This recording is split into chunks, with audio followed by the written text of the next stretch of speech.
اور صحیح مسلم میں حدیث ہے کہ عیسیٰ ابن مریم قرب قیامت میں جب تم میں اتریں گے تو راوی حدیث کہتا ہے کہ وہ تمہیں اللہ کی کتاب اور اس کے نبی کی سنت کے مطابق چلائیں گے. اگر عیسیٰ ابن مریم نبی صلی اللہ علیہ وآلہ وسلم کی مبارک سنت کے مطابق چلا رہے ہیں تو اٹ مینز کہ زر چادریں سنت ہوئی، نبی الاسلام کی تعلیم سے ہوئی.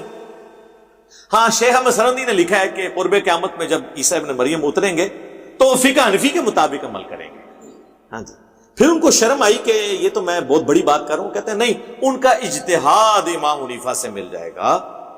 اور پھر آگے لکھا کہ بالفرض اگر اس امت میں کوئی پیغمبر ہوتا تو وہ فقہ حنفی کے مطابق عمل کرتا. اے بھی لکھے ہے جی. اور یہ اللہ بھلا کرے عطا اللہ شاہ بخاری دیوبندیوں کے بابا جی، انہوں نے ہمارا مسئلہ بھی حل کیا. وہ اتنے عرصے سے شیخ احمد سرندی کی یہ باتیں ادھر ادھر گھوم رہی تھی. انہوں نے کہا یار کوئی بندہ بھی میں لبا نا. تو انہوں نے فرما دیا، انہوں نے کہا کہ جی جو شیخ الیاس کاندلوی تھے جنہوں نے تبلیغی جماعت بنائی، ان کے بیٹے تھے یوسف کاندلوی صاحب جو تبلیغی جماعت کے امیر رہے ہیں.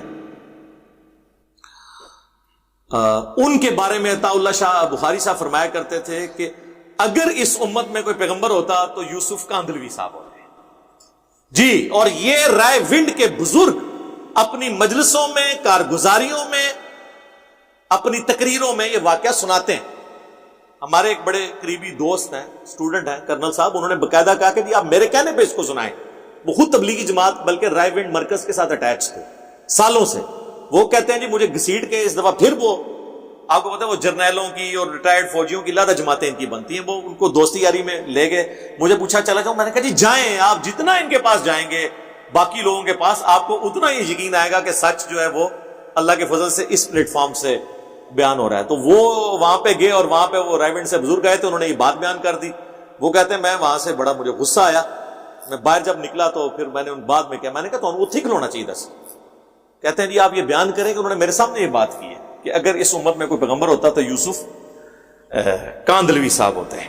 تو میں نے کہا ٹھیک ہے. جب بابوں نے ایک بڑا چسکا لگایا بوتل کھول کے کہ حضرت عیسیٰ ابن مریم حنفی ہوں گے اور اس امت میں کوئی پیغمبر ہوتا تو حنفی ہوتا، تو چھوٹوں کا بھی تو حق ہے نا کہ وہ آگے پھر اس مشن کو، نامکمل مشن کی تکمیل کرتے ہوئے آگے بنگلہ بھی نہ دسن نا.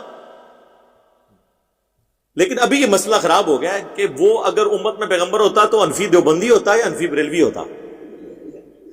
تو میری بریلویوں سے ریکویسٹ ہے کہ ایک بندہ آپ بھی نومینیٹ کریں. یہ بڑی سخت زیادتی ہے. اینا اپنا بندہ دیتا ہے، تسی بھی اپنا بندہ دیو بھائی، دیو. الیاس قادری صاحب دے دو، طلب قادری صاحب دے دو، کوئی دینا دیو، ایک بندہ کڈو. یہ ذمہ داری ہے، ورنہ دیوبندی ہے کہ نکل گئے جائے تسی پیچھے رہ گئے. ہاں پھر کہتے ہیں جی یہ تو ان کے ٹخنوں کے برابر نہیں ہے اور ہمارے بزرگوں کا مذاق اڑاتا ہے. وہ کراچی کے مفتی صاحب کہتے ہیں ٹخنوں کے برابر. اتنے بڑے عالم جن کی حرمین کے ائمہ ان کا احترام کرتے ہیں، ان کے استقبال میں کھڑے ہو جاتے ہیں، اس کا ایک انجینئر مذاق اڑا رہے ہو اتنے بڑے عالم کا. ہماری اوقات کیا تم ان کے ٹخنے کے برابر نہیں ہو. اور نیچے میں نے لوگوں کے کمنٹس دیکھے، سب اس کو اپریشیٹ کر رہے ہیں کہ لگے رہو ان مولویوں کو لگام دے کے رہے. بھئی مذاق کو خود اڑوا رہے ہیں میرے بھائی. ٹخنوں کے برابر تو آپ ان کے نہیں ہوں گے نا، کیونکہ آپ قدموں میں گرے ہوئے ہیں. ہمیں تو کوئی چیز نہیں، کسی کی دھونس نہیں ہے. ہمارے لیے تو سب کچھ اللہ اور اس کے محبوب صلی اللہ علیہ وآلہ وسلم کی ذات ہے. بخاری مسلم دونوں میں حدیث ہے کہ اس شخص نے ایمان کی مٹھاس چکھ لی جسے اللہ اور اس کا رسول عز و جل و صلی اللہ علیہ وآلہ وسلم پوری دنیا میں سب سے بڑھ کر محبوب ہو جائیں، اور اس کی دوستی اور دشمنی کا معیار اللہ کی ذات ہو، اور کفر کی طرف لوٹایا جانا اس کے لیے اتنا ہی مشکل ہو جائے جتنا زندہ آگ میں جلنا.